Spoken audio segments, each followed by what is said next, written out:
By the time he died, Robert the Bruce had left behind his ambitions and embraced the Scottish cause, which is why his dying wish was for someone to take his heart on a crusade. Scottish independence had been a hotly debated topic for hundreds of years. Scotland has always had independent tendencies, and even today, they proudly maintain their unique culture. Scotland is part of the United Kingdom today, but retains its status as a country with a great amount of autonomy. However, England tried for many years to get Scotland under its thumb. This tension between Scotland and England is easiest seen in the Wars of Scottish Independence, a series of conflicts that lasted from 1296 to 1357, although some put the end date early in 1328. The conflicts give us many historical people, such as William Wallace and Robert the Bruce, who have almost passed into legend. The Wars of Scottish Independence were filled with bravery and power struggles. Its history is long, so here are three critical moments in the Wars of Scottish Independence. The Battle of Stirling Bridge. The Battle of Stirling Bridge was fought in 1297 by one of Scotland's most famous military leaders, William Wallace. Most people know him from the movie Braveheart. William Wallace did not start life aspiring to become a national icon. In fact, he studied to become a priest. His father was a minor nobleman, and William had no land titles. He did have an excellent education, which included reading, writing, swordplay, and horseback riding, and an incredibly tall stature. Historians think he was about 6 feet 7 inches tall. Most men were about 5 feet tall at the time. Around 1286, King Edward I of England began plotting to incorporate Scotland into his own kingdom. 13 people attempted to claim the Scottish throne that year, but only 2 were serious contenders. There were John de Balliol and Robert the Bruce. The 2 men developed followings and threatened civil war. In an attempt to prevent violence from breaking out, Scotland's guardians asked Edward I to help settle the argument. Unfortunately, he decided on the question of succession by declaring himself the ruler of Scotland in 1291. King Edward ordered everyone to swear their allegiance to him, but William Wallace's father did not. William was only about 17 or 18, so he went north with his father into hiding.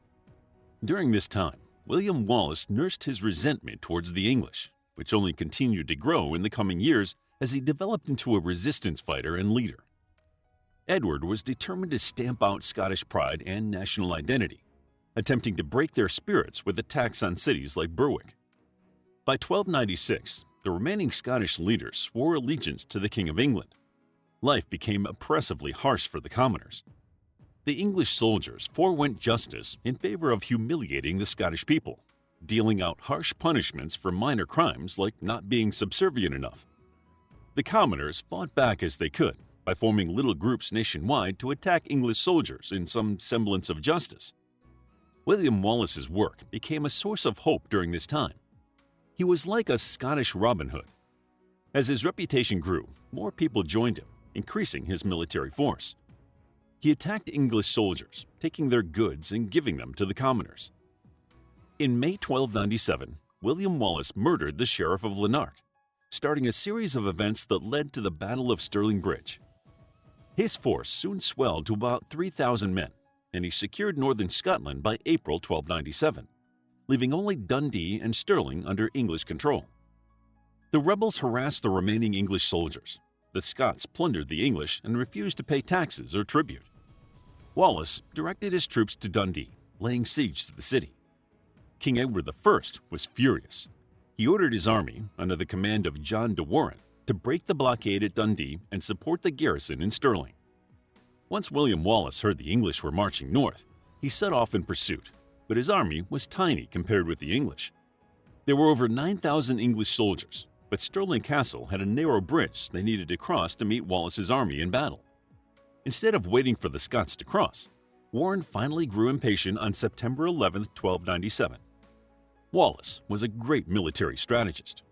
Once about half of the English army had crossed the bridge, he ordered his troops to attack. The English archers had already crossed the river, leaving the English without long-range weapons. The Scots attacked with their long spears and killed 5,000 English soldiers. The Battle of Stirling was one of Scotland's most important battles, and it elevated Wallace to even higher popularity amongst the ordinary people. He built on his victory by taking Dundee and then marching south into England, raiding and destroying towns for several weeks. They were finally forced back north around Christmas that year, but this did not stop William Wallace, who became the Guardian of Scotland in 1298. Sadly, he did not have complete support from the aristocracy, and King Edward I marched into Scotland to reclaim the country, defeating William Wallace at the Battle of Falkirk. Wallace was later betrayed and found himself in English hands, ending his time in Scotland. Although Edward had him torturously executed to dissuade other rebellions, Wallace remained a symbol of freedom and hope for his country. The wars of Scottish independence were far from over. The Battle of Methven. Wallace's death did not solidify the Scottish aristocracy. However, they eventually settled under two leaders named John Comyn and Robert the Bruce. John Comyn wanted the exiled king to return, but Robert the Bruce wanted to take the throne for himself. Robert stepped down in May 1300, but he was not completely separated from politics. In 1306, he met John Comyn in Dumfries at the Greyfriars Monastery. Their meeting ended with John Comyn's murder on the church altar. It was one of the most important Scottish political murders, and historians don't know if Robert or one of his followers killed him. Robert the Bruce became famous for fighting for Scottish independence, but he was a strange choice for the role. He changed sides several times while William Wallace was working to free Scotland, working with both Wallace and King Edward I as it best suited him. Bruce was much more selfish than Wallace had been, so once Comyn was dead, he wasted little time before grabbing the throne. The Pope excommunicated him for murder in a holy place. Undaunted, he held his coronation on March 25, 1306. The Scottish nobles were divided, and King Edward I was indignant at the treachery. In June 1306, the English met the Scottish forces in the Battle of Methven and took them by surprise. Earlier that day, Bruce had called on the Earl of Pembroke, serving King Edward I as the special lieutenant of Scotland, to battle. Edward had ordered the English to show no mercy. Robert had not heard that yet, so when the Earl declined and said he would fight tomorrow, Robert followed the rules of chivalry. That evening, the English attacked the Scottish army without warning. Robert the Bruce escaped with his life, and his few remaining followers followed him south. This battle was the first significant blow in his attempts to claim the Scottish throne, and others quickly followed it. In July 1306, Robert the Bruce met John MacDougall, who wanted revenge for Comyn's murder.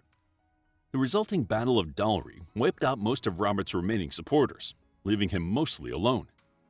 The English also captured his wife, daughter, two sisters, and younger brother. They killed his brother and placed the women under house arrest as hostages. The Battle of Methven and the events immediately following it were the most challenging times of Robert's career. The Battle of Bannockburn. Luckily, Robert the Bruce's lousy luck finally shifted.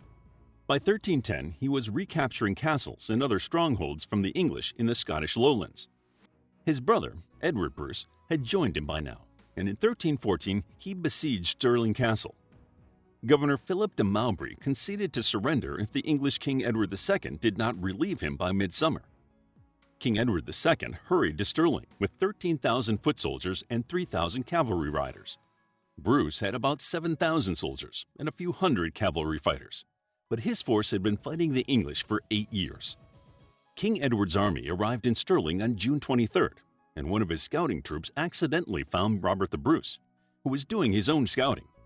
A scrimmage broke out, and the English were forced to retreat to their camp. The Battle of Bannockburn had begun with a Scottish victory, so King Edward II moved his troops to the banks of the Bannockburn, which proved an unwise decision. The ground was boggy, making it difficult for the soldiers to sleep. On June 24th, the two armies met for an open battle, a risky gamble for the Scottish. The English had Welsh longbowmen, whose long-distance weapons had already defeated the Scots in earlier battles, and the Scottish spears were not a match for the longbow. However, Robert the Bruce was not acting entirely recklessly, for Sir Alexander Seton, a Scottish nobleman fighting for the English, had defected to Bruce's side overnight, sharing information about positions and low morale. The marshy field made cavalry work difficult and limited the English's ability to counterattack. The Scots quickly advanced, limiting the effectiveness of the longbow and sending their cavalry to take out the archers. Some of the English retreated under this advance and fell into ditches Bruce's soldiers had dug earlier to trap the English soldiers. The ones who did not withdraw soon found themselves fighting for their lives in a vicious melee. Slowly but surely, the Scots pushed the English back. The English finally dissolved into a panic after King Edward II left the battlefield, taking the royal standard with him. The king managed to escape back to England, but most of his soldiers were not so lucky. The English lost thousands of soldiers and over 1,000 knights in the Battle of Bannockburn. The Scottish reported they only lost 100 men, although historians don't believe this reporting is accurate. Regardless of the death count, the Battle of Bannockburn was critical to the Wars of Scottish Independence. This battle was not the end of the conflicts. However, it did give Robert the Bruce complete military control over Scotland. He finally had the power to negotiate for political prisoners, like his wife and daughter. The First War of Scottish Independence continued until 1328, but Robert the Bruce proved his ability to defend Scotland against English incursions at the Battle of Bannockburn. He continued pressuring England to accept their independence. King Edward II proved to be an ineffective leader, eventually costing him the wars with Scotland. He died in 1327, potentially violently, and his young son came to the throne. Robert the Bruce renewed his efforts and convinced England to sign the Treaty of Edinburgh-Northampton in 1328. In it, England renounced their claims to Scottish lands and acknowledged Bruce as the rightful ruler of Scotland. Sadly, even this peace did not last. Within 3 years, discontent erupted in Scotland again as the king and nobility fought over power. Edward III soon made plans to retake the land, although he and his successors were never successful. Even though the wars for Scottish independence are a critical part of Scottish cultural identity today, they did not bring peace or lasting freedom to Scotland. In 1603, Scotland was politically tied to England when King James VII of Scotland became King James I of England. The two countries were separate, but ruled by one monarch until 1707, when Queen Anne signed the Act of Union and created Great Britain. The act allowed for more peace and prosperity, but the call for freedom continues in the Scottish Highlands. The country is still part of Great Britain today, yet the questions about their political freedom today prove the wars of Scottish independence are still relevant. How would you like to get a deeper understanding of history, impress your friends, and predict the future more accurately based on past events? If this sounds like something you might be into, then check out the brand new Captivating History Book Club by clicking the first link in the description. To learn more about Scottish independence, check out our book, Wars of Scottish Independence, a captivating guide to the battles between the Kingdom of Scotland and the Kingdom of England, including the impact made by King Robert the Bruce. It's available as an ebook, paperback, and audiobook. If you enjoyed the video, please hit the like button and subscribe for more videos like this.